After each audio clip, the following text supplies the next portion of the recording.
തുളസിയമ്മയുടെ beetroot തൈര് കറി പരിചയപ്പെട്ടാലോ? 2 beetroot എടുത്ത് ചെറിയ കഷ്ണങ്ങളായി അരിഞ്ഞെടുക്കുക. ചട്ടി വെച്ച് അരിഞ്ഞു വെച്ച ബീറ്റ്റൂട്ട് അതിലേക്കിട്ട് വെള്ളവും ഒഴിച്ച് ഉപ്പും പച്ചമുളകുമിട്ട് വേവിക്കുക.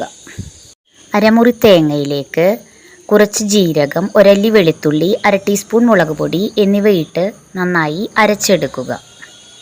താളിക്കാനായി ഉണക്കമുളക്, പച്ചമുളക്, വേപ്പില എന്നിവ എടുത്തു വയ്ക്കുക.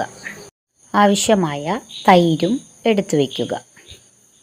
ബീറ്റ്റൂട്ട് നന്നായി വേവുമ്പോൾ അരച്ചു വെച്ച അരപ്പിട്ട് കൂട്ടി യോജിപ്പിക്കുക. അതിനുശേഷം അതിലേക്ക് തൈര് ഒഴിക്കുക. നന്നായി കൂട്ടി യോജിപ്പിക്കുക. ഒരു തിള തിളക്കുമ്പോൾ തീ ഓഫ് ചെയ്യുക. വേറൊരു ചട്ടി വെച്ച് വെളിച്ചെണ്ണയൊഴിച്ച് കടുകിട്ട് ഉണക്കമുളകും കറിവേപ്പിലയുമിട്ട് മൂക്കുമ്പോൾ കറിയിലേക്ക് എടുത്ത് ഒഴിക്കുക.